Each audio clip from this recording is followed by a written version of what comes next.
pictures on your wall like this. Virgos No. are always perfect. Are they? Yeah. And as a matter of fact, I actually need to, I don't even know what I have. I come and put things down. I'm like, I hope I don't put like a you know, a tequila down or something and walk away.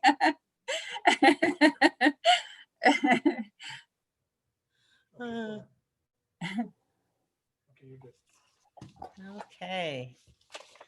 I think we can begin. I don't have my glasses on though. So we will call this meeting to order. This is the Finance and Government Operations Committee of the City Council. This is September 14th, 2020, and we have the time is 3:05 in the afternoon. We will have all committee members present today. Right now, Council President is on another meeting, but he said he will be joining us. So we'll see Councilor President Davis here, hopefully in just a few minutes. So, and I do not see Councilor Sena. Is she here and I'm just not seeing her? Okay, oops. Okay, thank you. Now I can't see anybody. I just took myself off. Let me try this again. There we go. Okay, that's a familiar screen.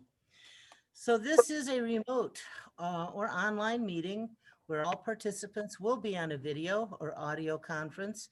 We're holding this meeting remotely so that everyone can participate safely while we are conducting business under a public health emergency. We appreciate your patience as this FGO committee meeting is conducted this way. Members of the public will be able to speak to the committee if they have signed up for public comment per the rules published on Friday with today's agenda. Members of the public will be moved from the Zoom waiting room into the meeting room. They will remain muted until they are called upon to speak, at which point they will have 1.5 minutes to provide comment to the committee. After that, they will be muted again. Members of the public, city staff, and the media have the ability to view this meeting live through YouTube. The live stream can be accessed from most smartphones, tablets, or computers. And for those watching on the live stream, thank you for joining us. So we'll go ahead and start with public comment.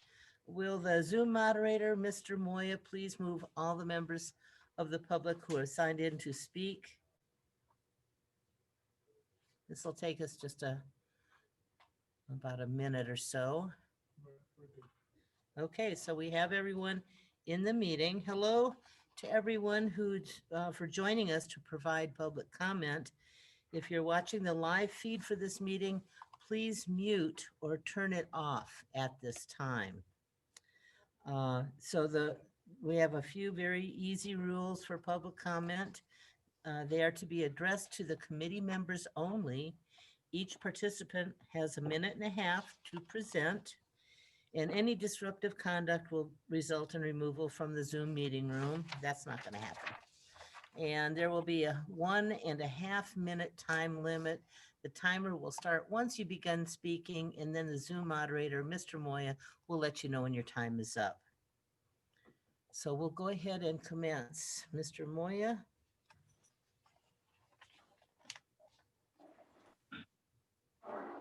First speaker is Ms. Jerry Grego. Please take yourself off mute and feel free to turn your video.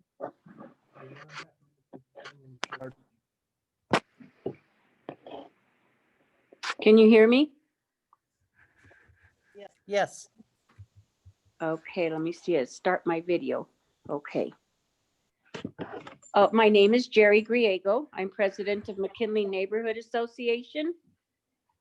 I support the short-term rental ordinance because of their growing popularity. Visitors typically stay only for a few days. Are you hearing me okay? Yes. Sometimes on weekends or sometimes during the week. They don't understand our customs or laws for parking and loud noises or parties. And most of the time, we don't even know who the owner is, so we can read or how to reach them. It's disruptive to quiet neighborhoods. So I support the short-term ordinance. I think it will help solve a lot of these problems. Thank you. Thank you, Ms. Griego.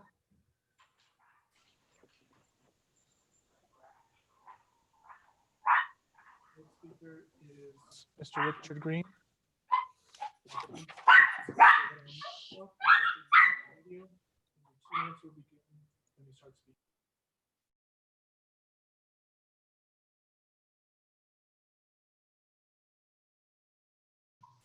Hello? Hello, we can hear you. Hi there. I signed in to comment on in regards to the condemnation at 1623 Central.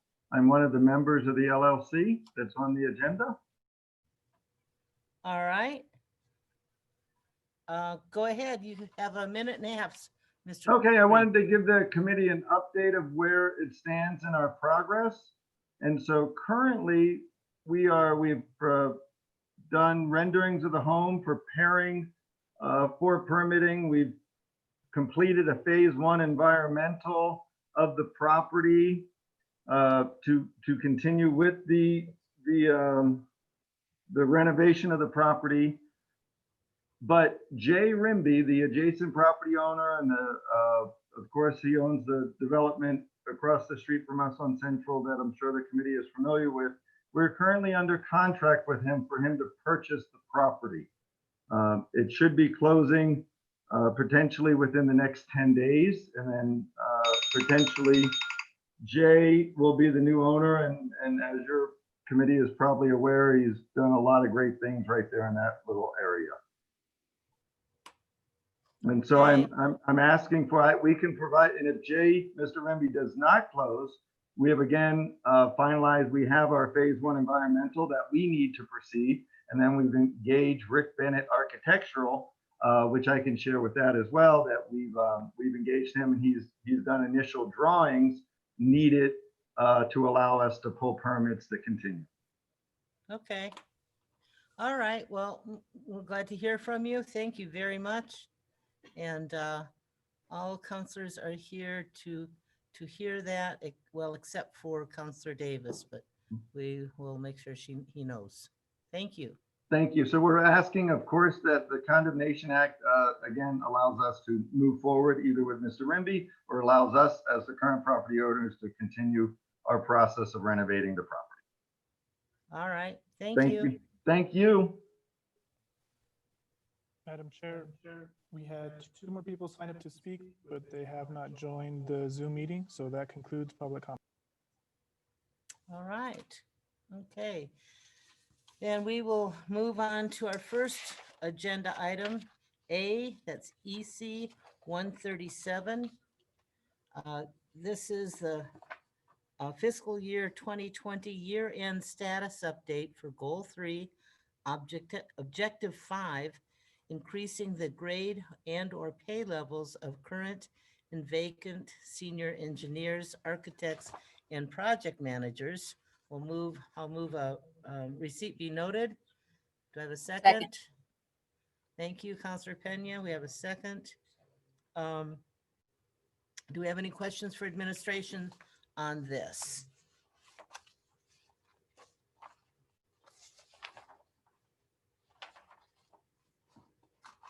Okay, so there was something in the write-up on this. This is, there's actually quite a bit of commentary on the write-up, but essentially what I got from this was that there had been a couple of analysis of jobs, engineering jobs, as well as project engineering jobs, and that is resulting in a 5% increase. But that's still not enough to stop the departure of engineers and possibly other professionals in DMD. So is our COO there? Is he with us? Or is there someone else who could talk to this and what our plan is? If hopefully we have a plan, if to supplement the 5% pay increase, so that we don't continue to lose these professionals. I don't see anyone jumping up and down and asking to be heard. Director Montoya, is that you? I can't really tell. There we go. We're having a few little audio. So Oh. I'm sorry, I missed the question. If you could just repeat that, I'm more than happy to brief the committee.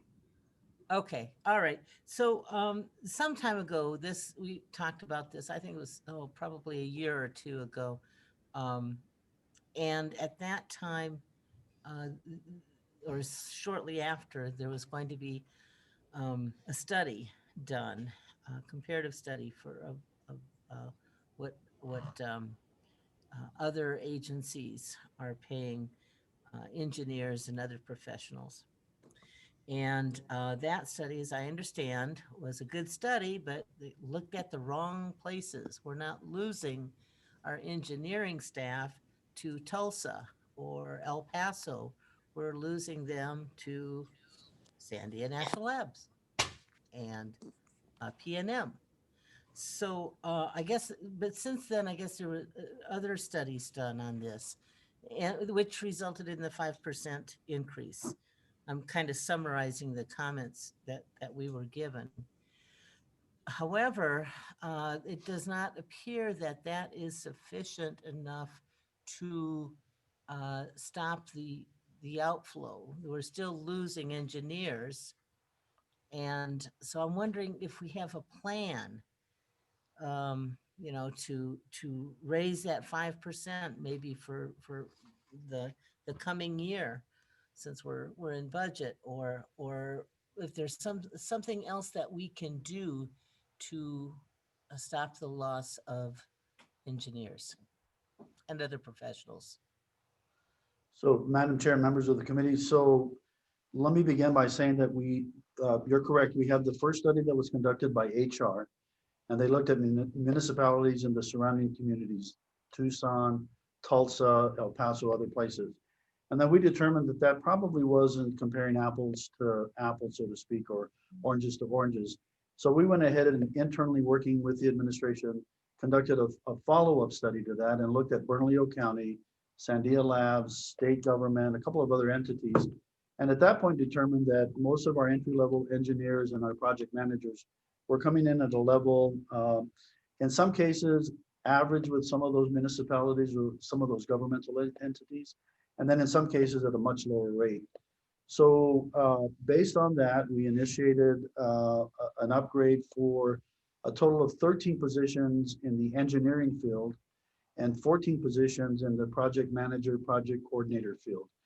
And because the legislation called for a 5%, based on the way the HR is structured, we couldn't do a 5% across the board. So it had to come into, or sort of conform into, a step level. So in some cases, no one got less than 5%, but depending on how long they'd been with the city and the class, they may have gotten a 2-step increase or a 1-step increase. And I think in a couple of cases, maybe a 3-step increase. In any event, all of those increases have been implemented. They were implemented in FY21 or in FY20 and then carried over into FY21. So let me answer the first part of your question. That study was initiated, implemented, all of the raises have been given.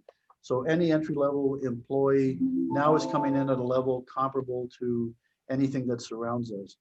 To answer your second question, Madam Chair, no, we have not looked at is this good enough to either retain or recruit? And if not, then what plans do we have? We don't have any plans. I think we're going to test the waters to see how this turns out. Since this plan was initiated, we have lost one senior engineer. She went to work for Sandia Labs, so that tells us that we're still not as competitive as the labs possibly. But we've been able to recruit one additional engineer and one project manager. So we still feel like we're competitive with the surrounding community. But my preference would be that we wait and see how this plays out, and then maybe come back in FY22, or maybe conduct another study late next year to just see where we're at. But that's where we are at this point with implementing and the response to goal 3. Okay. I would just offer this. I'll repeat myself a little bit. We do, it definitely looks like we have at least some evidence to show that that 5% is just not enough. Okay. So, and we've already lost, you know, there's been a long time turnover in that department for quite some time. And so to wait for a year before we start to rebuild it, I don't think that's going to work. So here's another question for Okay. you. Have we considered just not using engineers? Or I know we have to have, you know, like some, you know, 1 or 2 engineers. I get that to do approvals and that type of thing. But really, maybe we should be, you know, this should be, our work should be done on call.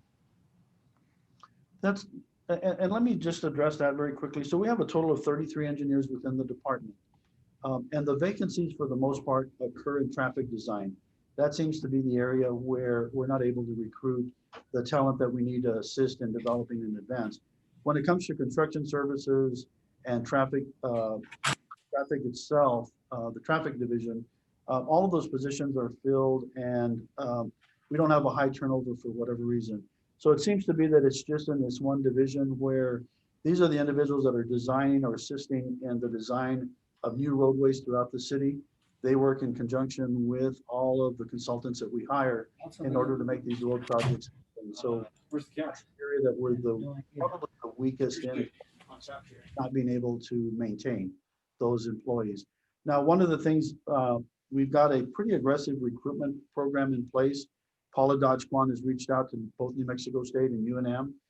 We've recruited a couple of sort of temp engineers to come in and train with us. We just filled one engineering position in the last 6 months, but we will take your thought into consideration. You know, where we can't use in-house, maybe then we just use one of our on-calls to assist in that area where we seem to be weak, or not having the personnel that we need in order to implement that project. All right. Anybody else? Counselors? Okay, then, I think we're ready for a vote. Ms. Hinojos, could you do a roll call vote for us? You can have Counselor Vassan, Yes. a Zoom call. So let's just put a pin in Counselor there so we Davis, understand what's Yes. going to go on. We're going, Counselor Pena, Yes. Counselor Sena, Yes. Counselor Gibson. Yes. Passes on a 5-0 vote.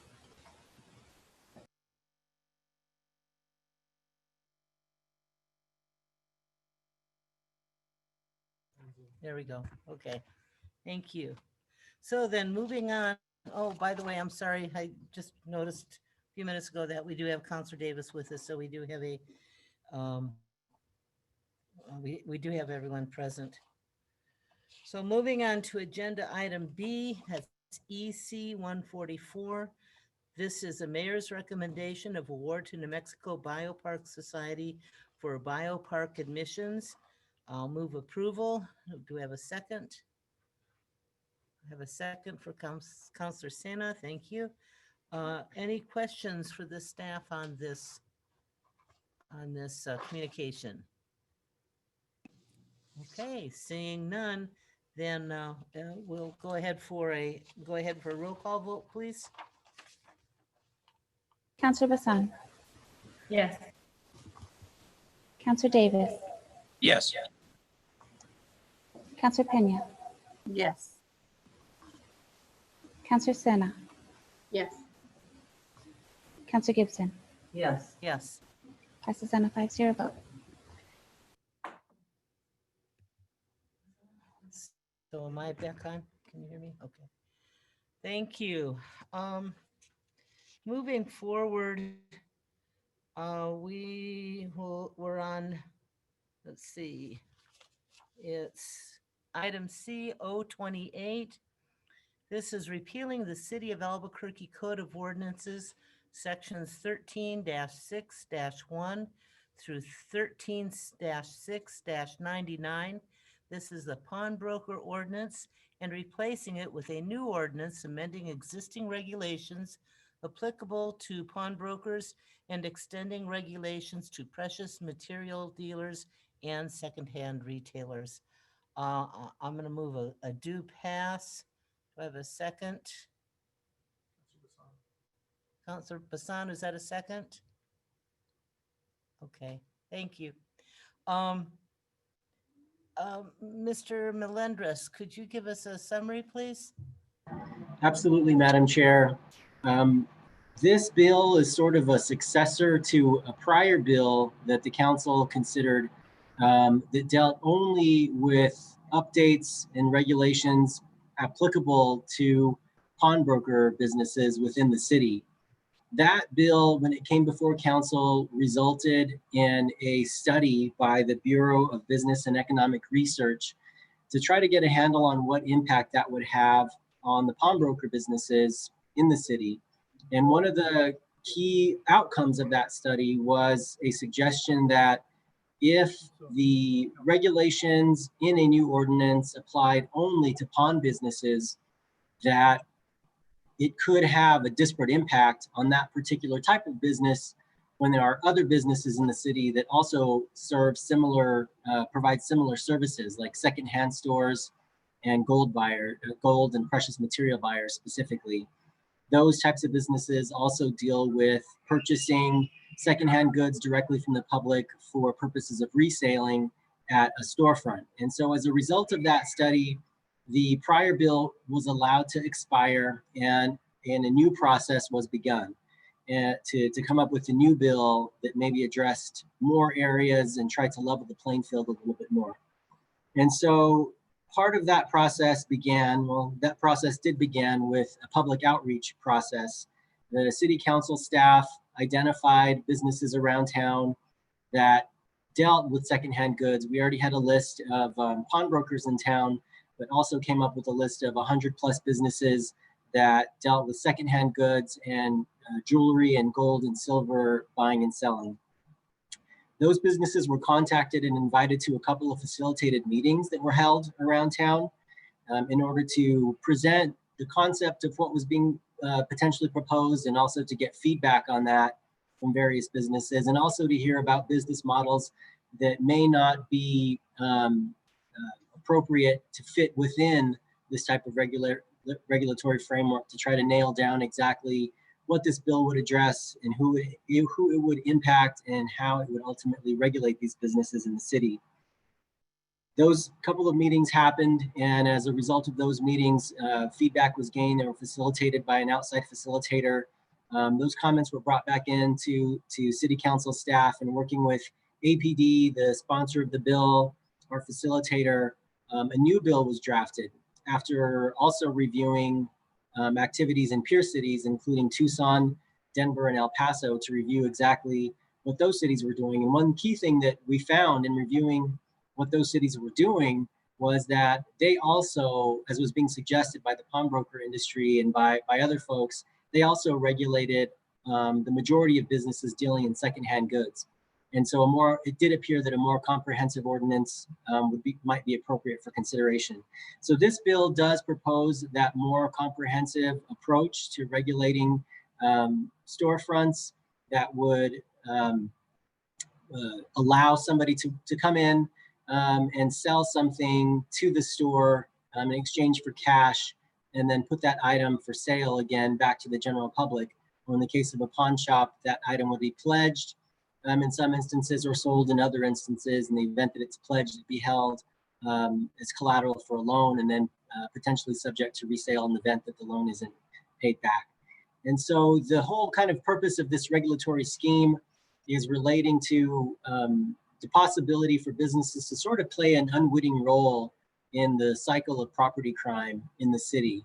Because as folks have reached out and other regulatory schemes have been evaluated, it becomes clear that the types of businesses that deal in this area are susceptible, most likely unknowingly. I think the business owners themselves would say that they do not encounter this issue regularly, and I think that is the benefit of the doubt for the businesses as well. That no one is suggesting that that any business out there is intentionally dealing with stolen goods or the like, but nonetheless, these regulations help level the playing field for businesses so that everybody will be playing by the same rules when it comes to keeping track of the type of transactions that are happening with the public.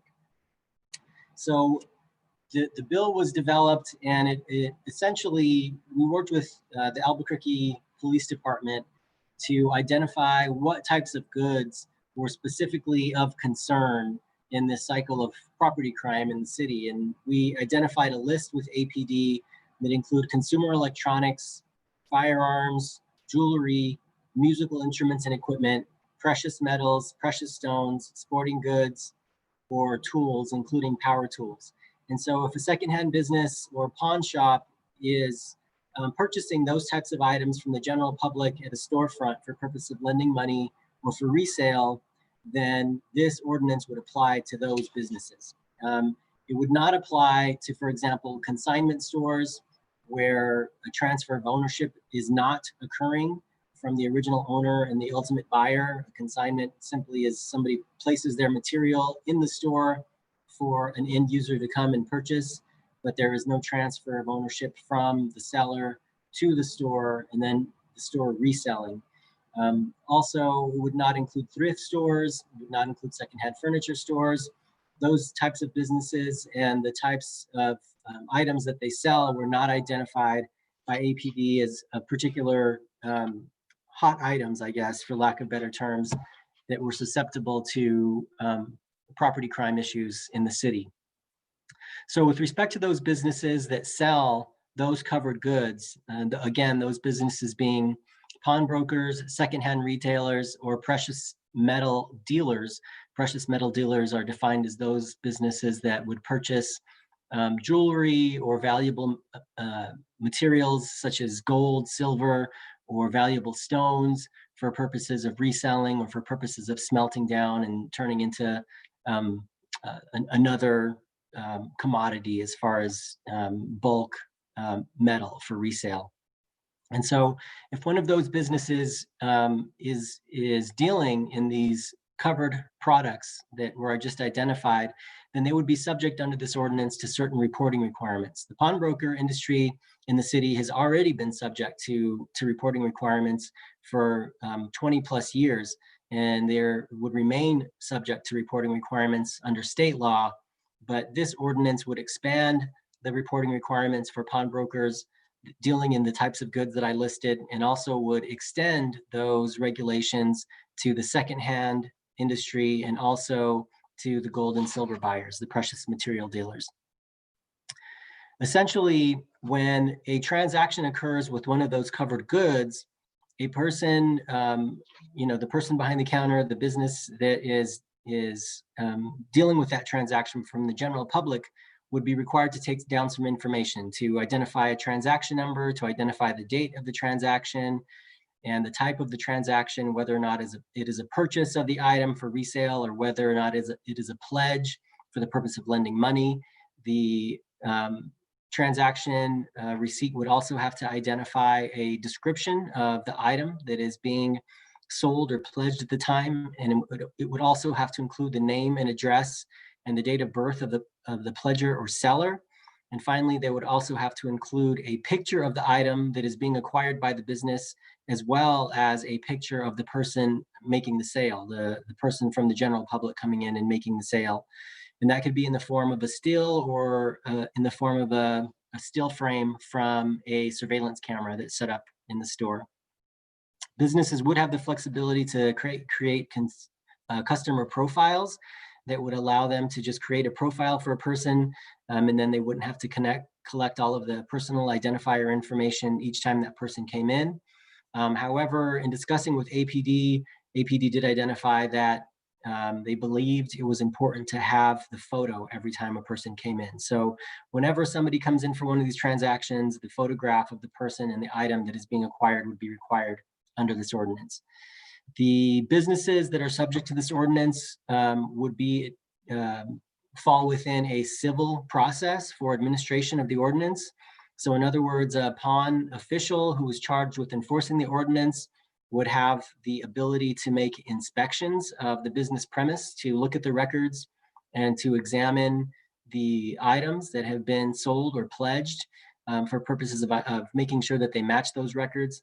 Also, those records would have to be uploaded to a database known as Leads Online that the Albuquerque Police Department administers to keep track of all of the records that are being uploaded presently from pawnbrokers in the city, but also that Leads Online upload would be asked of the secondhand retailers as well as the precious material dealers under this ordinance. If folks were not compliant, then there would be a process for civil administrative hearings, potential warnings for compliance, and potential fines as well in the event that were to occur. That's the basic synopsis of the bill. I'll stand for any questions and be happy to be here if you need any other discussion or questions answered. Very good. Thank you, Mr. Melendres. So we've been working on this bill. You've been working on this bill for, I think it's 3 years. I think we're going on 3 years now. And you've been very diligent and I think reaching out to the, other cities to see what other cities have done, talking with the industry. We've gotten a lot of One of the feedback problems with AP, the pawn industry. And then the Bieber report that you mentioned, this has been a long time coming. I'm really quite pleased the way the bill has turned out. Didn't get everything we wanted, but we never do we? So thank you, Mr. Melendres, for really and truly all the work that you put into this. Do we have any questions from council on this? Oh, Councilor Pena. the little things that it's just been sort of. I'm having trouble hearing you. Can you? You're muted, Counselor.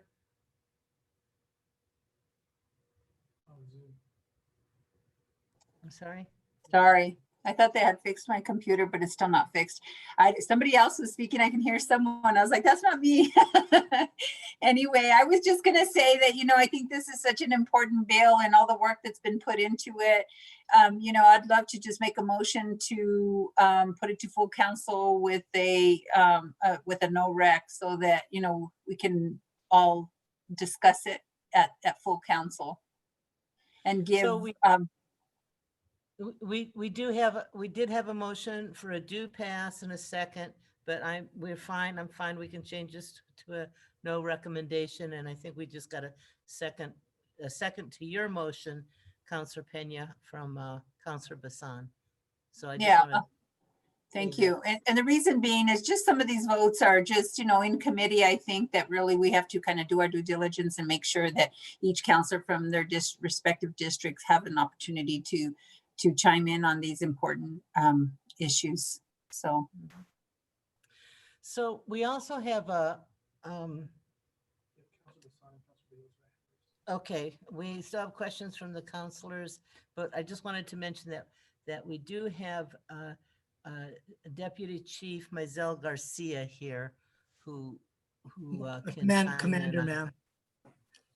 Well, so, sir, would you, actually, maybe you could just tell us, why you and I have been on several of these meetings together. And if you could just kind of tell us why this is important and how this is going to affect the effectiveness of the police department Yes, ma'am. officers who are out there. Thank you, Madam Chair. As the current commander of the Investigative Services Division, one of the units that's assigned to me is the Organized Crime Unit, who currently is responsible for overseeing all the pawn shops, 15 total. I'm also in charge of the units that are currently working on reducing our gun violence, and this bill could have an effect on both property crimes and violent crimes in different aspects, in that it could result in the recovery of much more stolen property. So we'd be going from 15 reporting parties to, I believe, Mr. Melendra said over 100. So that would increase that pool where we would be recovering property. It would also improve and enhance the prosecution of many of these cases that we would adopt as a result of the recovery of this stolen property. The gun stores that we would also be dealing with, and this goes to our current initiative of reducing gun violence, is that we would be increasing the recovery of more stolen firearms. So that would help us on both on the violence side of the initiative. And finally, we'd be able to better off track property that is not serialized. It would give detectives the better opportunity to identify that, in addition to giving victims. So this bill could have a drastic effect on both property crimes and violent crimes within our city.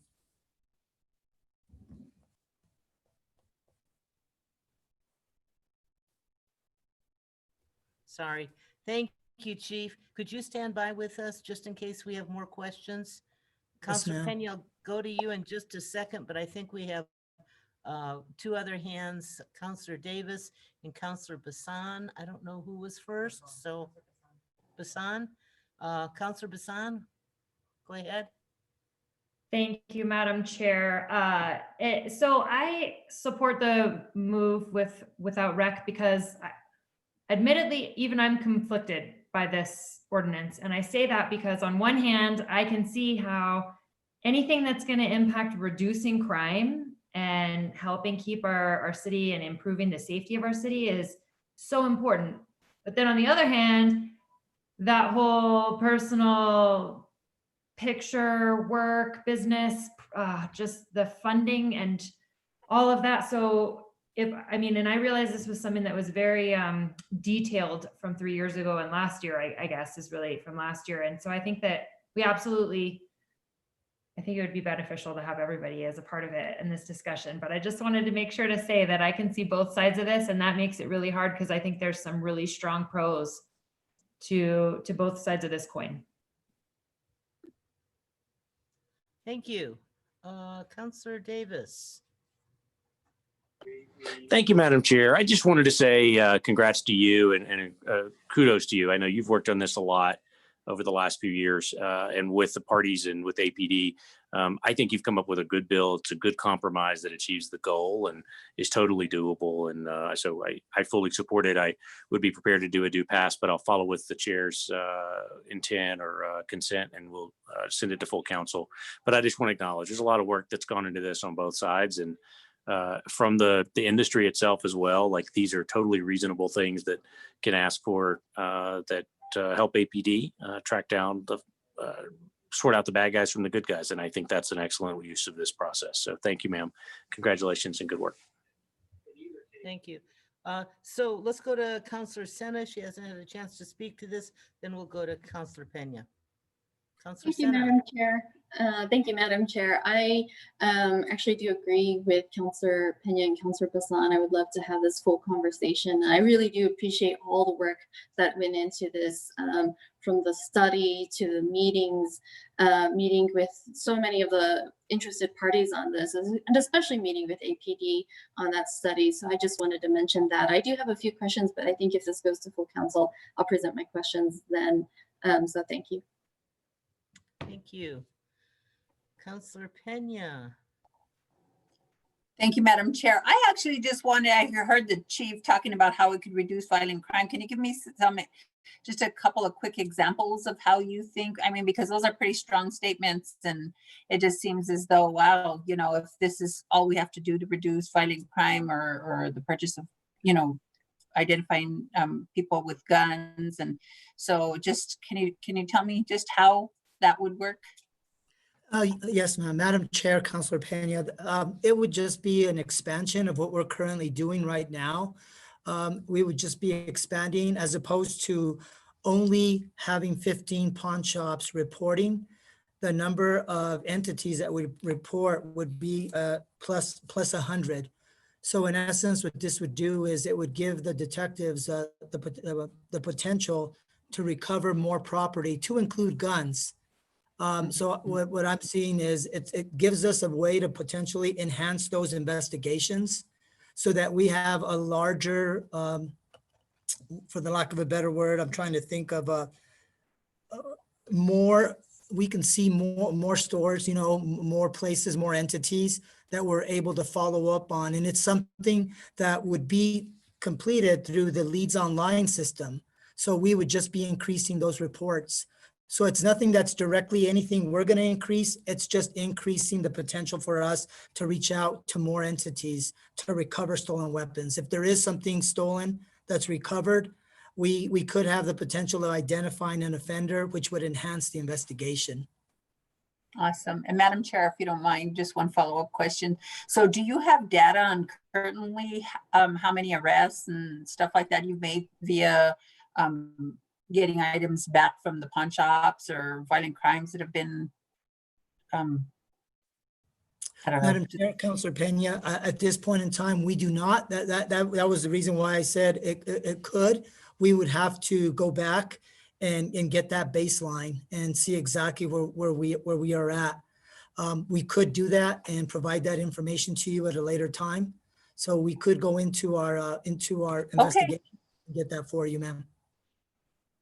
Okay, thank you, Madam Chair. So if maybe by the council meeting, you can have some of that information of how effective it is now in terms of, you know, with the pawn shops and what you're doing there, and maybe some data in terms of, you know, guns retrieved or violent offenders that have been caught as a result.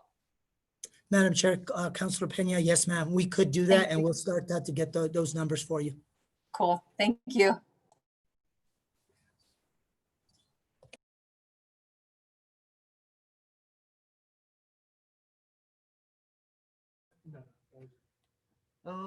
Okay, so if there's no other questions or statements that anyone would like to make, we'll go ahead for a roll call. Oh, yes, I'm sorry, we have to move the substitute. Thank you for that. See, that's why we come downtown instead of doing these at home. So we'll move the substitute for 028. Do I have a second? There's a second from Councilor Bassan. Thank you for that. And voting on the substitute bill, Ms. Hinojos. Councilor Bassan. May I just please clarify, did we decide if we're voting, are we just voting to move this now, or are we voting without rec for the whole thing? What is the order? I'm sorry. Right now we're voting for the substitute. Perfect. Okay. Yes. Councilor Davis. Yes. Councilor Pena. Councilor Pena.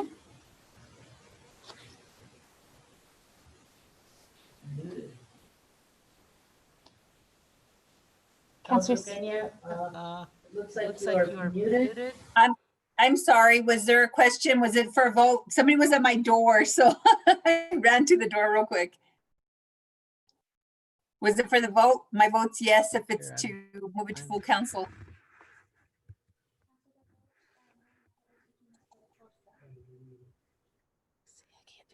Did you get that? Yes, Councilor, the vote we're taking now is for the floor sub.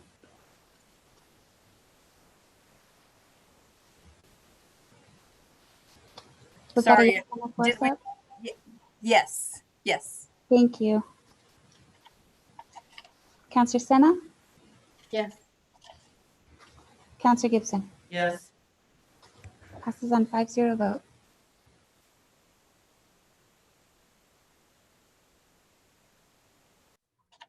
Okay, so now the next vote will be to move to the council without recommendation. And Counselor Bassan, Yes. Counselor Davis, Yes. Counselor Pena, Yes. Counselor Senna, Yes. Counselor Gibson, yes, passes on a 5-0 vote. very good, thank you. So moving on now, we are on item D. This is O30, adopting a new article in Chapter 13 ROA 1994, Business and Occupations to be known as the Short-Term Rental Ordinance, establishing a permitting fee and amending Section 4-4-13 ROA 1994 Lodgers Tax Advisory Board to include a short-term rental representative. I'll move a do pass. Do I have a second? It's a second from Counselor Senna. Thank you very much. So we do have a presentation. Miss Petra Morris has a presentation for us that I think it's a short one. I think it might be useful. So why don't we start there and then we'll go to counselors, okay?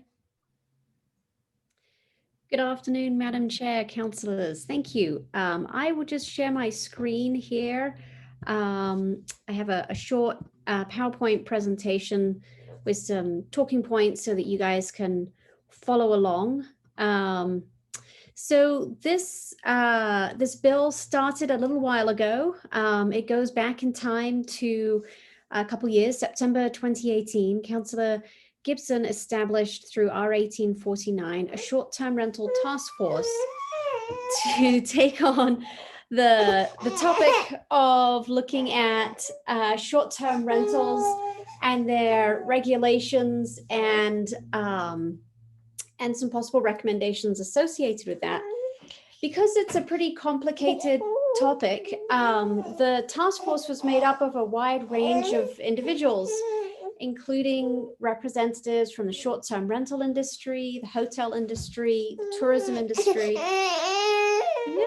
the real estate industry, community representatives, and city staff.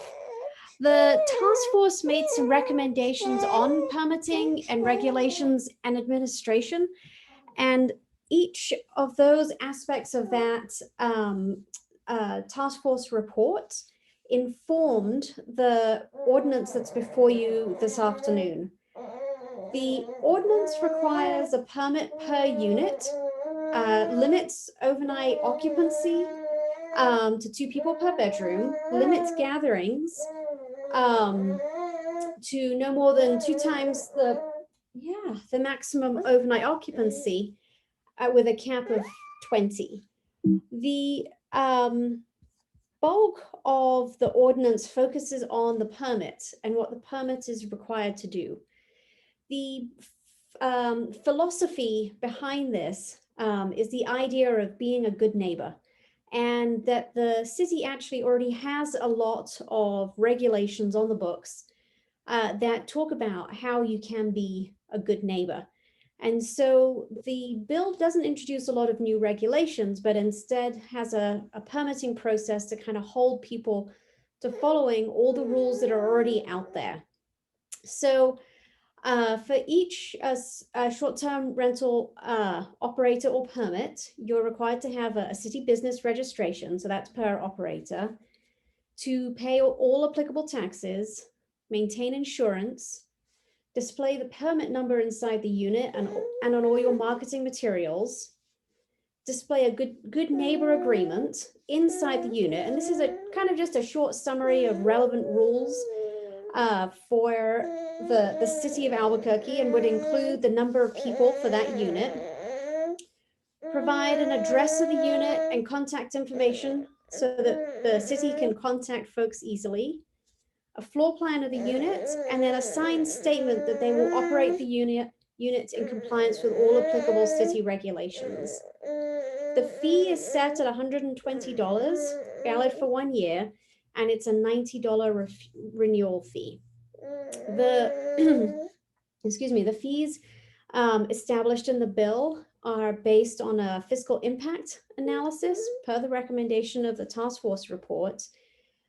We looked at, for the fiscal impact analysis, costs associated with having a compliance company assist the city in enforcement, enforcement and monitoring. And they often also have a 24/7 phone line for outreach and other services that a compliance company would offer. And so the fee is based on the cost of one such company. We got quotes from a couple different companies for this, and then divided that by the number of units that are active in Albuquerque at present. There is also an amendment for you guys in the packet.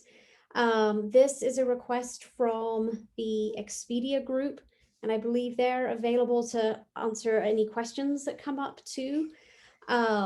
They reached out to us and asked about clarifying about how some of the online platforms, our marketplace providers, are collecting fees currently, and this was a useful edit. And so that amendment is in your packet as well to kind of tidy up that language. And so with that, I am available for any questions about this bill. Thank you. Thank you, Ms. Morris. Do we have any questions on this? We do have, okay, Counselor Sena. Please go ahead. Thank you, Madam Chair. I just want to say thank you to Petra and Kayoshi. I did call them to follow up on some of the concerns for my constituents. So I know it's going to sound repetitive, but just for my constituents' sakes, can you kind of clarify as to how children apply to this for the occupancy? I know that there was some discussion there, but if we could just clarify that, and also to clarify when this would go into effect. Madam Chair, Councillor Sena, yes. So Kiyoshi doesn't count. He's not 12. So the age to count for an occupant is you have to be over 12 years of age. So for example, if you have a family gathering and there's a lot of kids and they're all under 12, they don't count. Kids will sleep anywhere, and they're not the ones that are causing the problems for the neighbors. They're not outside drinking loudly and smoking cigarettes yet. So 12 is the cutoff to count for occupancy. And your other question was about effective, when it goes into effect. So assuming the bill passes, this would go into effect 6 months after publication. That will give time for the city of Albuquerque to submit an RFP for a compliance company. It will give the planning department time to prepare for their end of this. It'll also provide time for us to reach out to the short-term rental operating industry, the short-term rental industry, to let them know that this is coming up, and to get all the communication out there to let people know that this is happening. Thank you for that. And Madam Chair, can I do a clarification or a follow-up question as well? Sure, go ahead, please. Thank you. You know, once this passes, or when it does, or if it does, what is the window of compliance? Say an individual just started their short-term rental and maybe they didn't reach out to some of the industry people, and they, you know, are in violation of this. What is the window of compliance for that? Madam Chair, Councillor Sena, thank you. So I double checked on this one with Director Williams with the Planning Department. The standard time on a compliance letter is 30 days. So let's say I'm a short-term rental operator, and and I decide, or let's say I'm a property owner and I own a unit and I decide, you know what, I'd like to operate this as a short-term rental unit, but I don't know about any of these rules or anything. So I set my system up and I get my unit operating, but I don't have a permit. And so I get a letter from the compliance company saying, hey, you need to get a permit. You're not operating correctly. That letter will have a time frame in it to say how much time you have to come into compliance.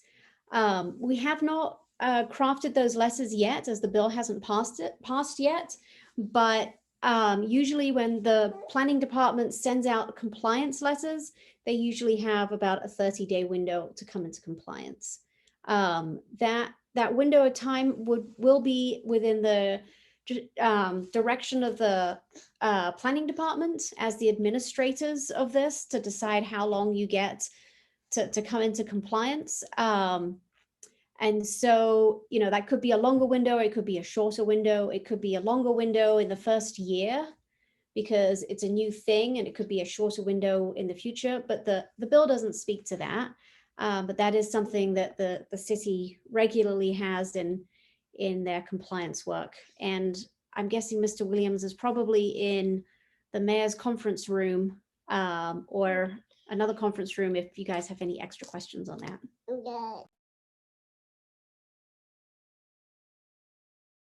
Okay, so I believe Councilor Pena has her hand up. We can't hear you. I don't know why it still does that. Anyway, similar to the last bill, you know, I think this is great and all the work that's been put into it and important work. And I just think that each counselor in the respective district should have a say in this. It's pretty significant for the city. So I would just make a recommendation for a no rec to full council. All right, that's satisfactory with me. I don't remember who I got the second from, but is there the second then for a no rec? Okay, all right, so we do have a second from Councilor Bassan. Thank you, Councilor Pena. So, there's a few things I wanted to mention about this. Okay, Councilor Davis.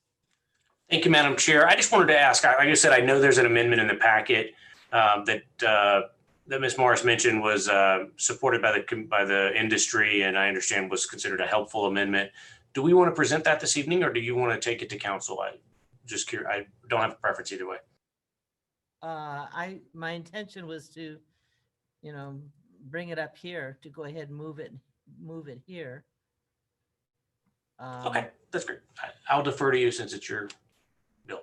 Okay, so Ms. Morris, did you want to weigh in on that? Do you have any advice? Madam Chair, councillors, not so much advice, but maybe just background.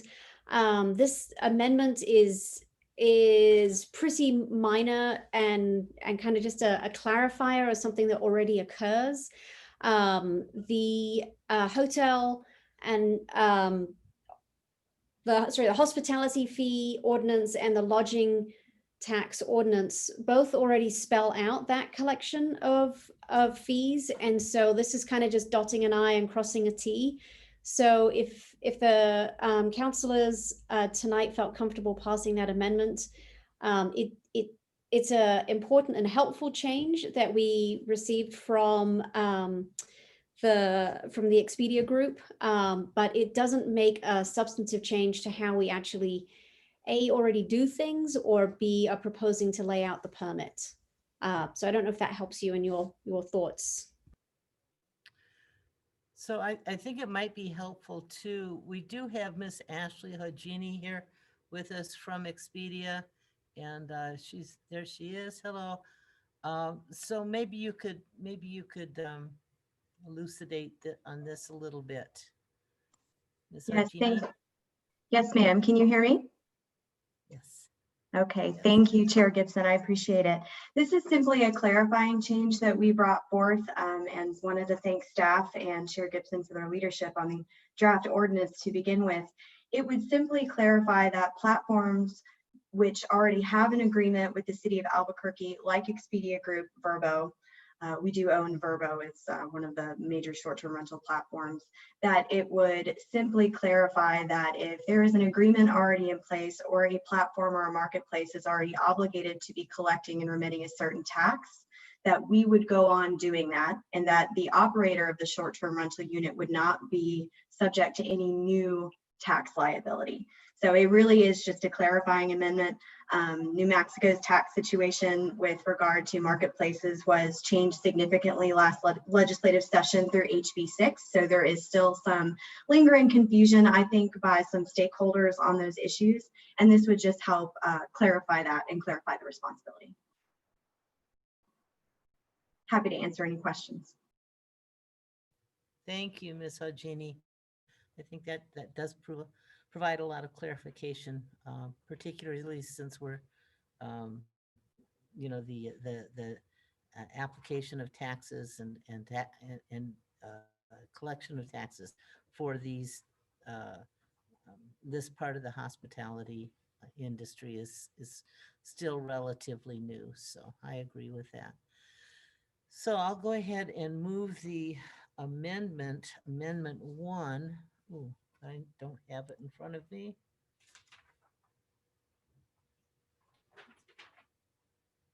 Was there anybody else who had anything on this? Who wanted? Oh, thank you. Okay, this is committee amendment number 1 on page 2, section 13-19-4, definitions, line 3.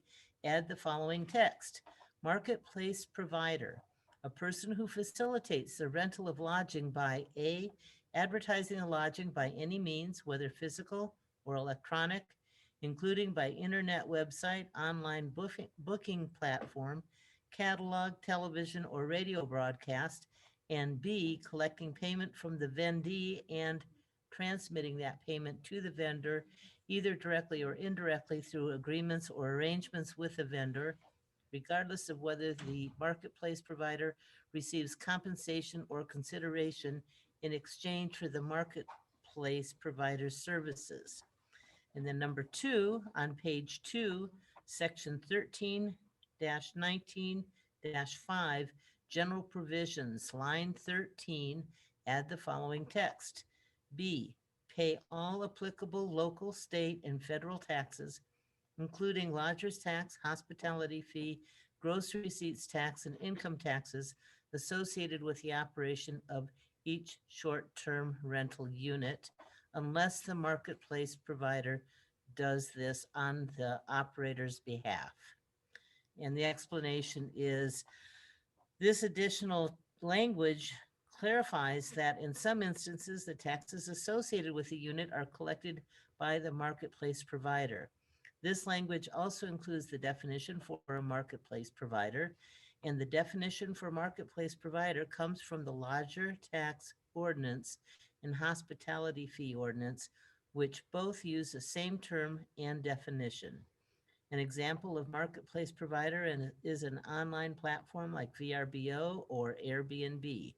The city has entered into voluntary collection agreements with both of these online platforms, and they currently collect the taxes on behalf of short-term rental operators whose units are rented through the platform. So that, I think, is we've had at least 2 or 3 really clear explanations of the amendment. So I do move the passage of the amendment. There's a second from Councilor Sena. Thank you very much. And can we move to a roll call on the amendment, please? Counselor Bassan, Yes. Counselor Davis, Yes. Counselor Pena, Yes. Counselor Sena, Yes. Counselor Gibson. Yes. Passes on 5-0 vote. Thank you. So back on the bill, we have a motion for a no recommendation and a second. So we'll go ahead and do a roll call vote on the bill.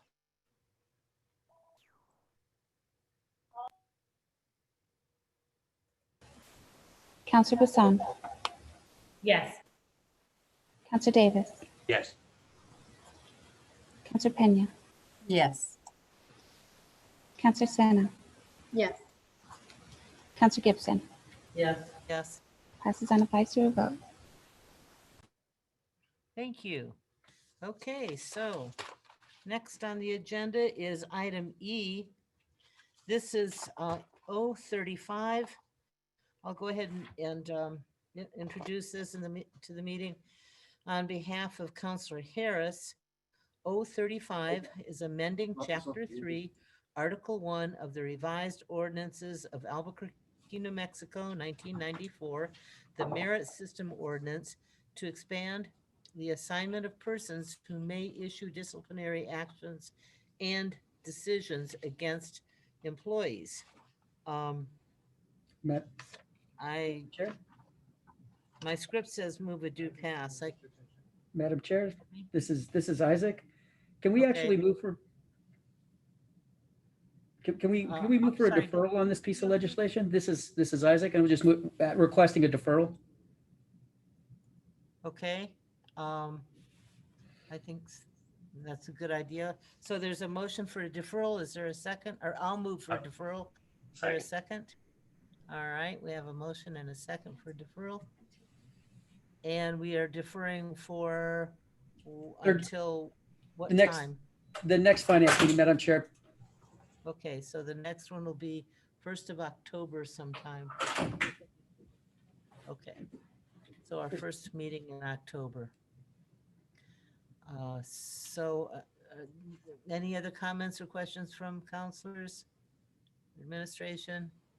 Then we'll go ahead and conduct the roll call vote, please. Counselor Bassan, Yes. Counselor Davis, Yes. Counselor Pena, Yes. Counselor Sena, Yes. Counselor Gibson.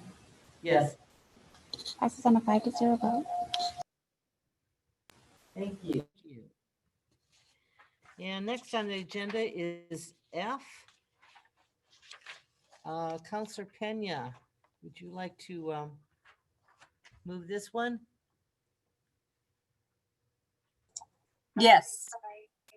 Okay. So 036 is amending the amusement, recreation, cultural ordinance to align certain boards appointments with other art and cultural boards and commissions, correct outdated department and division and program names, and clarify board relations to municipal hiring practices. And I move a do pass. And sorry, I didn't have it on video. So the summary of this is the Cultural Services Department has been evaluating the current appointment process and board staff relations within each section of Chapter 10 of the City of Albuquerque Code of Ordinances. This legislation proposes to amend the amusements, recreation, cultural ordinance with the goal of standardizing the various boards and commissions for each of the cultural divisions with uniform appointment processes, the term of definitions, and the advertisement duties. This is also intended to eliminate the outdated references to proposed or existing cultural entities that are no longer under the auspices of municipal government. So it's cleanup, boards and commissions, consistent, uniform. I urge your support. Okay, yeah, so that was your motion. I saw a second from Counselor Sena. Any questions or commentary for, yes, Counselor Davis? Thank you, Madam Chair. If I could, I just wanted to ask the sponsor, Councilor Pena, in principle, I don't disagree with any of this. I think it's important to look at this, and you've been leading that effort to help us look at some of these issues. But I wonder if we've had time to get input from the current boards that might be impacted. I heard from one board member from one of the boards today who noted that they weren't aware of the legislation, and in order to comply with the Open Meetings Act, they would need they would like to place this on their meeting agenda for the next month so that they could have a chance to look at it and how it might impact their operations. So I think I just wonder if the sponsor would be willing to maybe do a 30-day deferral to allow those organizations a chance to review it and provide any input in case they believe there's some qualification or function that's important that may not be represented here. Well, I have to think about that. I mean, obviously it's the will of this committee, but I just think it's important to move, quickly in terms of some of these underlying issues that we have to address in terms of, equity and the Open Meetings Act. That was a huge thing that just occurred. But I think Shell is here somewhere. So if maybe I can defer to her to answer some of these questions. Director, are you there? Yes, I'm here. Oh, okay. Madam Chairman, counselors. Yeah, we have been looking at this for quite a while, and we have spoken to most of the boards about it, and the board chairs and some particular individuals that this would affect, mainly the Balloon Museum Board, where we're changing some of the positions that have been there to ex officios. We've had a lot of direct conversations with individuals that we felt like would have particular interests. And our intention is really to work with existing board members, for a transition plan in terms of keeping them on the board and making it work. And we'll have a period of transition to implement this in the boards that it affects the most. I don't know that there's not any really big shift except in some small places. For jobs and duties, it's really just to bring them in alignment. Many of these organizations, some of them are 15 years old, some of them are 40 years old, some of them are 60 years old. And so when they've come onto the books in terms of the ordinances, it's just been at different times. And it's really to bring consistency so that they all have council district representation. They all have the same process for how we recommend, because the recommending process was particular and very inconsistent, frankly, across some of them just because of when they were created. I think it's really important to address this. Frankly, it's something that our department has been looking at for more than a year. We started looking at it late last year, and so we're eager to move it forward. And we think it just brings a lot of parity and consistency, which I think will make things run a lot more smoothly. Thank you. And equity. And equity. And thank you, Madam Chair, and thank you, Director and Councilor Pena. No, I don't disagree with that at all. I mean, I'm just glancing through this and seeing, I agree with that alignment. Director, maybe I should ask, so what happens to if this is passed, what happens to the current members who are in the middle of terms, for example? Would this supersede that, or would they all be removed and start over? How would that process work? Our intention is to just align them to the new positions. So, figure out what district they're in, figure out the best placement for all of them. And in some cases, there's more positions than there were in the previous iteration of the board. So we haven't, when we've just done a preliminary look at where people are in their terms, and what that will look like when we move and try to line people up with this new system, I don't see any problems with with how that's going to line up, honestly. So thank you, ma'am. Thank you, Madam Chair and Director. I understand that. I just, again, I think we ought to make that clear, and that might require an amendment perhaps to make clear that existing members would continue in their terms until they expire, and that those terms would then align with this, however that happens to be. I mean, we have to remember that these are people that the mayor nominated, city councilors nominated. And I'm not suggesting that there's anything nefarious here, but these, recent events have really exposed some differences and disagreements with these boards and commissions, and one in particular about and the mayor's been very clear that he doesn't believe they acted correctly or appropriately. I just want to be sure that we're not moving this forward quickly in order to disrupt that operation or those members who have been acting in good faith and doing good work. I don't think anybody's suggesting that. So for that reason, Madam Chair, I would make a motion that we defer for 30 days, give a chance for these boards and commissions to take a look, weigh in, and take public input from the folks who are doing this work. I don't believe there'll be anything structural here, but I do think it's important that for those people who volunteered to participate and who we have nominated, that they have a real chance to look at this. So I'd make a motion for a 30-day deferral. I'll go ahead and second that. I'm not hearing it. I'm not hearing that clearly that people who are serving a term now will be allowed to continue that. And I think that might be problematic. You know, the fact that people extend themselves and reach out to become members of boards and to you know, participate with city departments to, you know, improve whatever aspect of the city they're touching, whether it's parks, an open space, or any number of many other aspects. You know, I think that we all really respect that, and I'd like to show that respect here. So so let's give them a chance to at least talk about it. And you know, we don't have anybody here speaking on behalf of boards or committees that are populated by the general public. So so that's why I'm seconding this deferral. Anybody else want to weigh in before we vote on the deferral? Counselor Sena.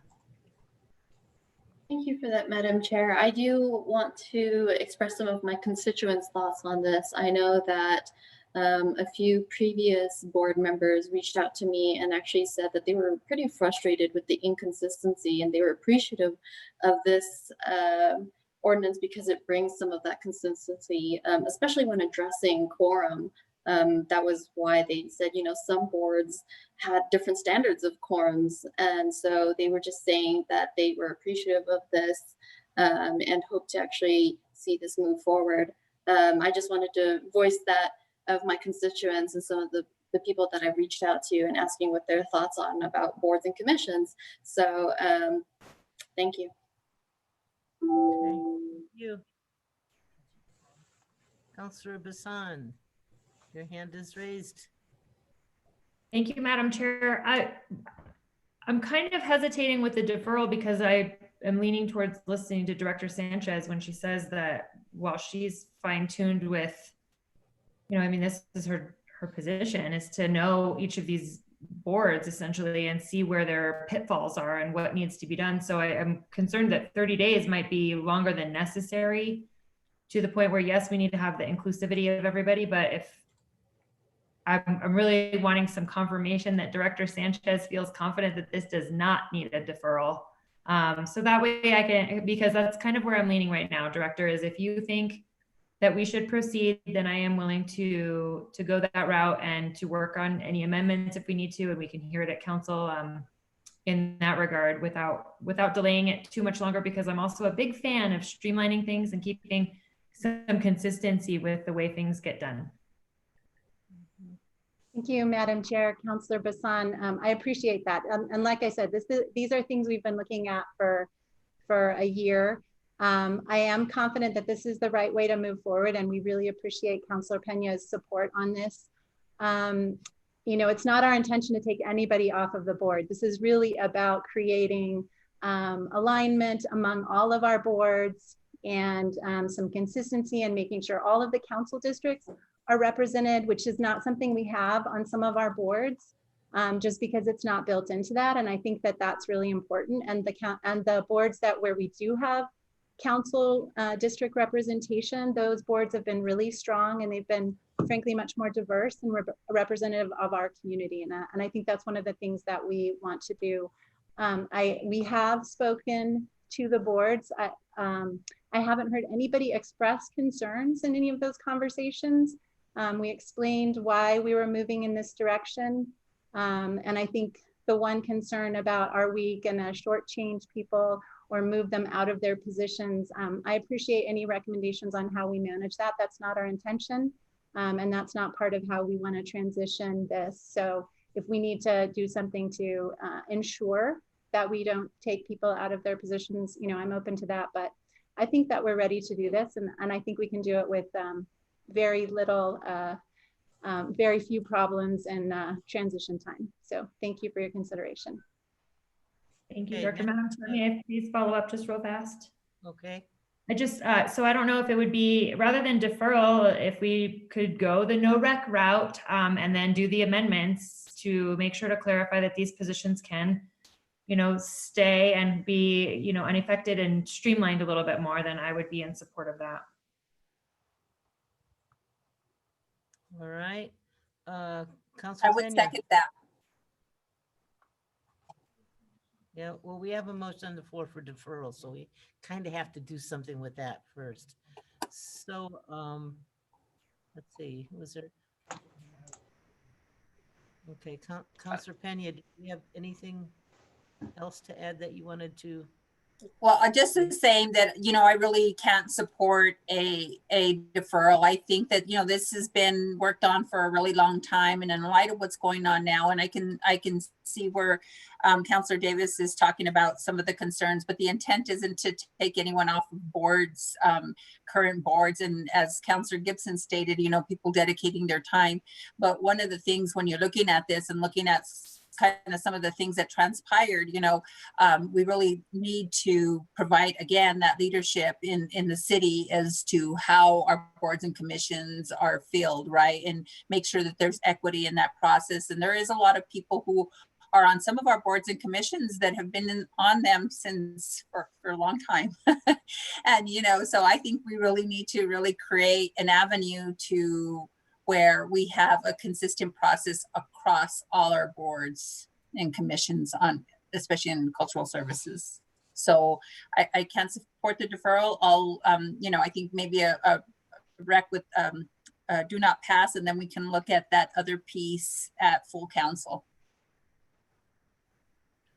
Okay, so a couple of points of clarification.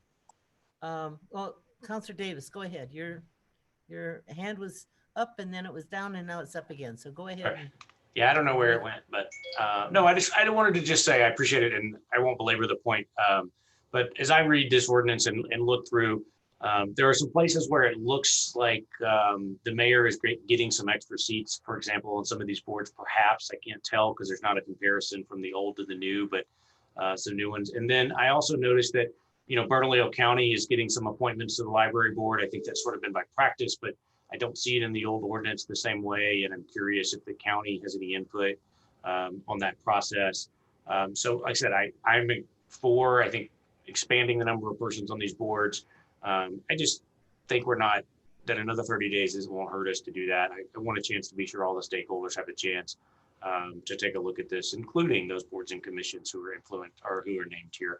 And so, again, I think there's some other parties here that we got to look at as well, and not just the ones that cultural has spoken with. So.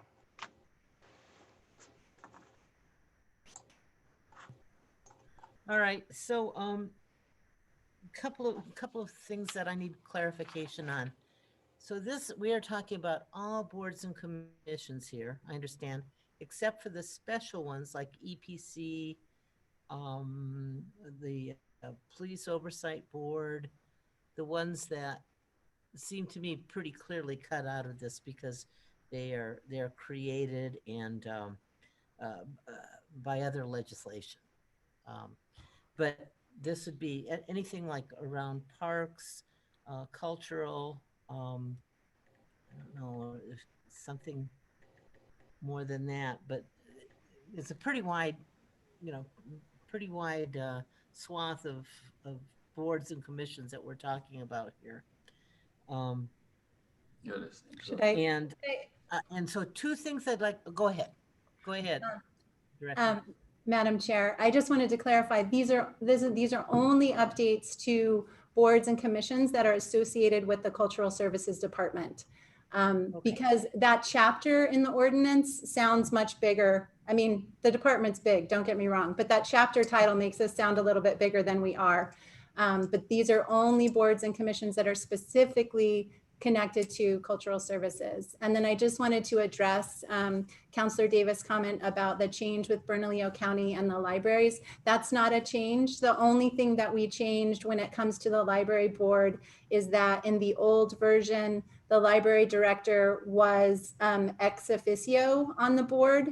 And we don't feel like any staff should have any board role, even ex officio. And that was just a little holdover. So that's the only change on the library board. Okay, so here are the two things I'm still not hearing. And I would really like to understand whether it's yes, no, maybe, whatever. And that is, will there be folks who are now serving, will they be removed before their term is ended, number one? And number two, I keep hearing alignment, and I'm not sure what that means in this context. So Director, can you Absolutely. help me out here? Madam Chair, no, nobody will be removed from their current term. That is not the intention. That's not what we're going to do. Nobody will be removed. If they're in the middle of a term, they will finish their term. In terms of alignment, I think the best thing is to give you an example. The Arts Board has 9 council seats, 1 for each district, and then 2 mayors at-large positions. The Biopark Society, as it stands right now, or the Biopark Board, has 3 positions for the zoo, 3 positions for the aquarium, and 3 positions for the Botanic Gardens. And those can just be whoever they are. And the Albuquerque Museum is mostly a self-referring board where they self-nominate. So most of the positions either come from the foundation, or those positions are nominated, 3 or 4 of those positions are nominated by the people that are currently on the board.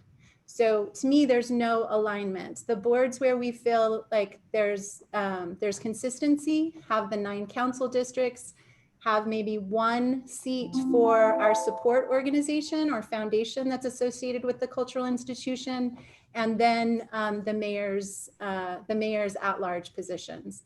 That's what we're trying to correct generally for all of the boards. They don't look 100% the same because there are some special cases, but we've really brought them to essentially look the same. Take out self-nominating spaces, give them each one position for their support organization, and then have a couple of special appointments where it makes sense.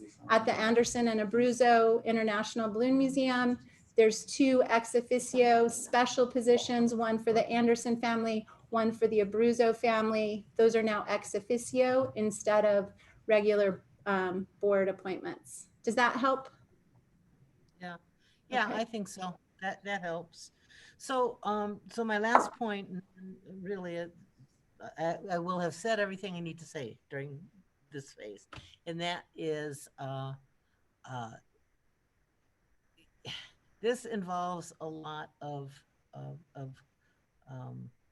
boards, and I think that it is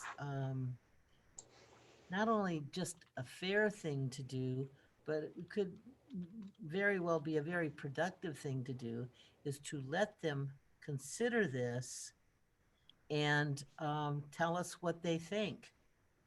You know, we're doing something, we're kind of taking this over, taking this on without any of their input. And that's not usually how council has been, you know, since I've been on. So anyway, so I think let's go ahead and move on the motion for deferral, and then we'll go to the next step. Anybody else have anything to say? All right, Ms. Hinojosa, would you do a roll call, please? Councillor Bassan, No. Councillor Davis, Yes. Counselor Pena, No. Counselor Sena, No.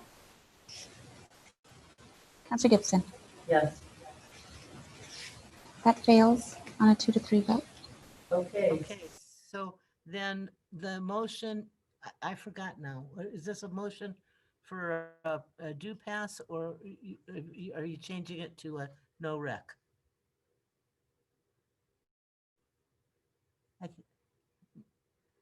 Counselor Penny. I'd make a motion for a do pass and give that one a shot. I said I'd make a motion for a do pass. Okay. Is there a second? Did we already get a second on that? Counselor Sena, were you the second?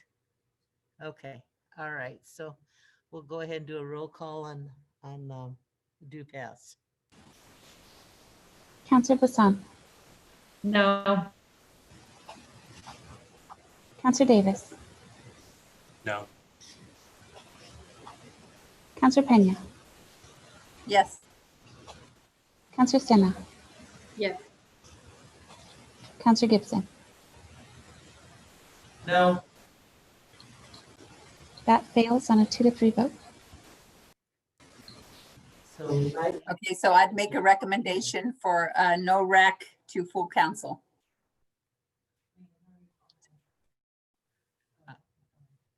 I was trying for my birthday to get one in here. well, we may have a 30-day deferral, or at least a couple week deferral anyway. One moment, let me consult with staff.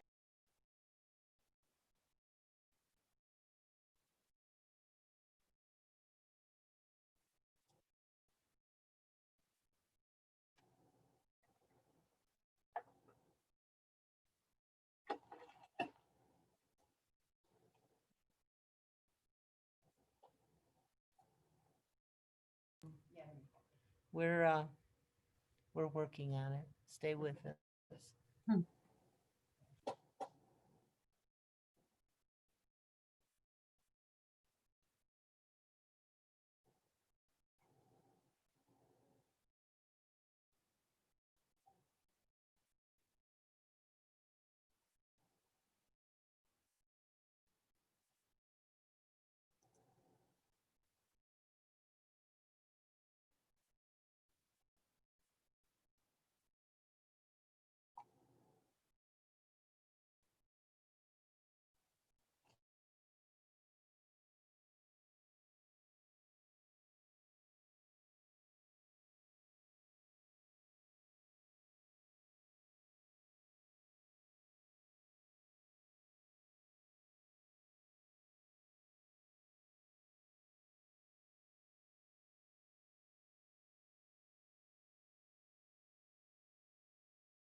Madam Chair, Yes. I wonder if maybe there's some technical difficulties, and if I need to make the motion, I'm happy to make a motion to go to full council with no rec. Okay. Well, that's what we're looking at right now. So it'll just be a moment. Okay.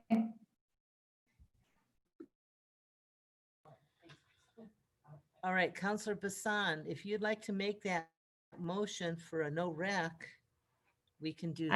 I'm happy to do so, Madam Chair. Okay, do we have a second? We have Counselor Sena raised her hand first, so we do have a second. And if we can go to a roll call vote, please. Counselor Bassan, Yes. Counselor Davis, No. Counselor Pena, Yes. Counselor Sena, Yes. Counselor Gibson. Yes. That passes on a 4 to 1 vote. Okay, very good. So, moving forward, we do have on item G, R2. This is a nuisance substandard dwelling or structure in need of abatement at 1623 Central Avenue Northwest, 87104, within the city limits of Albuquerque, New Mexico, is so ruined, damaged, and dilapidated as to be a menace to the public comfort, health, peace, or safety, and that is to be required to be removed. And we heard during public comment from Mr. Richard Green that there was some progress here, and that there's an agreement to purchase, and they expect a closing in 10 days. So I repeat that because Counselor Davis was not here. So maybe we can go to Director Williams. I see you in the, I think that's the Mayor's Conference Room, Director.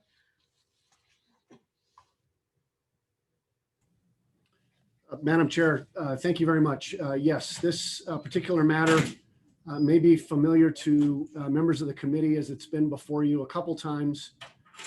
In each one of those previous hearings, there's been some discussion about either the sale of the property or the remodeling, remediation of the existing structure that's there. While the lien values are relatively low, only about $400 at this point, and there has been a reduction over the past 18 months in the calls for emergency services by the police department and the fire department.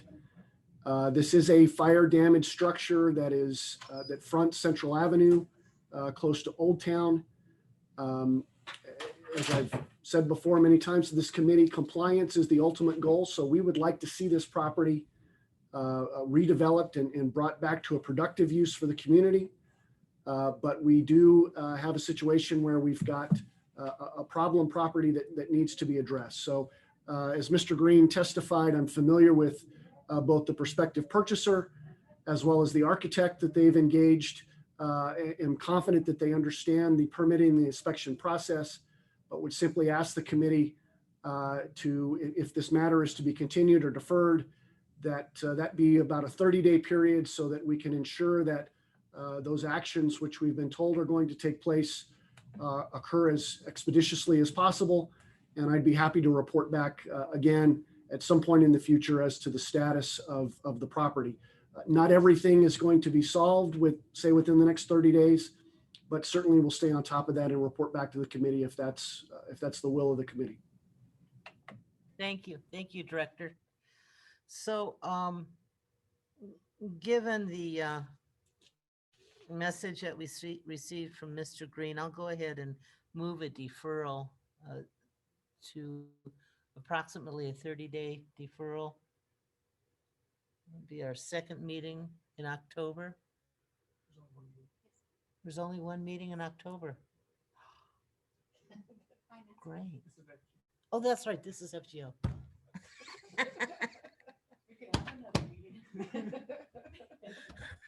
Yeah, we'll go ahead and move it to our October meeting in, so that won't be quite a month then, but we'll at least do an update then. So is there a second on that motion, that crazy motion?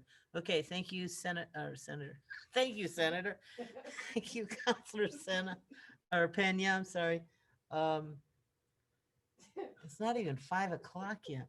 Okay, so let's go ahead and have a roll call vote. Counselor Bassan, Yes. Counselor Davis, Yes. Counselor Pena, Yes. Counselor Sena, Yes. Counselor Gibson. Yes. Yes. That passes unanimously. Okay, thank you. And the next one, I believe, Counselor Davis, would you like to take item H? Sure, let me just pull it up here.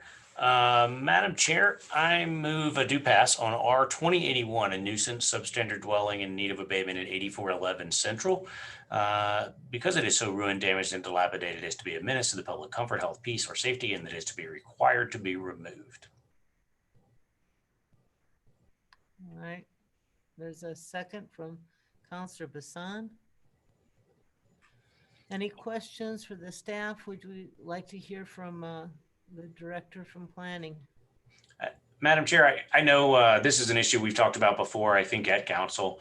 I would just be curious if the director can tell us if there's been any contact with the owner or any interested party recently since the legislation's been introduced. I don't believe so, but I just want to be sure before we move forward. Madam Chair, Councilor Davis, thank you. The short answer, sir, is no, there has not been. Code enforcement, as this matter was being introduced through the process, began making various attempts to use the contact information, the telephone number that we had on file for the owner beginning in late August. Multiple attempts have been made, all of which have resulted in a voicemail message that indicates that the mailbox has not been set up, and then the phone disconnects. Text messages have been sent, attempts to, as I mentioned multiple times, to contact the owner have all been unfruitful. This, for the committee's edification, this is an old restaurant. This is not a single family dwelling as you typically see for these sorts of things. This is an abandoned restaurant near Central in Wyoming that over the past 12 months still continues to require emergency services from the police department for squatters, trespassers. People are now coming in the roof of the building in order to gain access into the interior. The fire department has been out a couple times. This is a matter that has been worked for over 6 years by our code enforcement division, and there are approximately $12,000 in existing liens for the board up and the cleanup work that has taken place throughout that time. Again, we've taken the owner to court. They have signed a plea agreement promising to clean it up and to redevelop it, and that has fallen through, as well as we've enforced under the Dilapidated Commercial Buildings and Properties Ordinance for this particular area of town. And although they did register with the department as is required under the ordinance, and they provided a written plan, no action has been taken to implement or to bring about those efforts that they promised that they would do back in 2018. So with that, Madam Chair and Councilor Davis, I'll stand for any questions. Madam Chair, if I can just say that the director was very polite about it and very to the fact. Let me just say, this place is a mess. It was a mess before I got to the city council. It's a hazard. It's a danger. It's if you have a worst property list, it's on it. And as you heard, it's been 6 years. There are pictures in our packet. Literally, as of last week, we had neighbors going through trying to police to get rid of problem properties and violence. We've had gunshots and other issues here recently. And as you've heard, we have used every tool in the toolbox. So for what it's worth, I think this one definitely deserves for us to take this action. So thanks to the planning department and your team for working on it. I know we'll get a chance to talk about it more at council, but I'll just say it here. They've done a lot of work on this one and tried every tool in the toolbox. So we don't have another choice. So thank you for that. Director, you said this had been a restaurant. Did this used to be a bar years ago? Madam Chair, I'm deferring to Councilor Davis. I see him nodding in acknowledgement. Yes, ma'am, I believe so. I know that we typically refer to it as the Old Bees Restaurant, but it may have also included a bar of some sort at some point in the past. Yes, I grew up in that bar. So, all right, so let's go ahead and do a roll call vote. I'm familiar with this. Is the dog. Councilor Bassan, Yes. Councilor Davis, Yes. Councilor Pena, No. Councilor Sena, Yes. Councilor Gibson. Yes. Yes. Passes on 4-1 vote. All right. Madam Chair, Yes, Counselor. If the planning department is willing, I'd like to make a motion for immediate action. As we mentioned, there's just been some ongoing escalation of issues here in the last few weeks and the inability of the owner to even recognize the city. I think there's an imminent public safety risk, but if the planning department would be okay with it, I'd like to ask for immediate action on this item. Madam Chair, we wouldn't be opposed to that. All right. So I'll go ahead and second that. There's a motion, a second for immediate action on R81. May we have a roll call vote, please? Counselor Bassan, Yes. Counselor Davis, Yes. Counselor Pena, No. Counselor Sena, Yes. Counselor Gibson. Yes. Yes. That fails. Immediate action motions must be unanimous. That failed? Yes, that was a 4-1 vote. Okay, so the motion was for immediate action.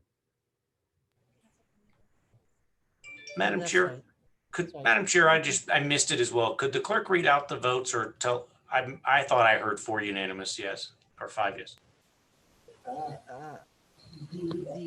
It was a 4-1 vote, and we needed 5 votes. So a 4-1 vote. Did you want that repeated, Counselor? I'm sorry, yes, ma'am. I thought I heard 5 yes votes. I could be wrong, and I just recorded 5 in my list. I'm sorry. It's hard to hear. Okay, Ms. Enohouse? Okay, please. Okay. Counselor Bassan, Yes. Counselor Davis, Yes. Counselor Pena, No. Counselor Sena, Yes. Counselor Gibson. Yes. It was a 4-1 vote. Counselor Pena voting against. Thank you. My apologies. I thought I heard Councilor Pena voting the other way. Thank you for clarifying, and thanks. Okay, thank you. So last, I believe, on our agenda is item I. Councilors Davis and Sena are sponsoring. So he's pointing to you, Counselor Sena. It's your show. Thank you, Madam Chair, and thank you, Councilor Davis. R97 is amending the adopted capital implementation program for the City of Albuquerque Aviation Department by transferring funds from existing projects, closing projects, approving new projects, and accepting federal and state grants. I move a do pass. Okay, I'll second for you. Counselors, do we have questions on this? Any statements to be made? Counselor Davis, do you have anything to add? If Urge your not, support. okay. Madam Counselor Chair, Bassan.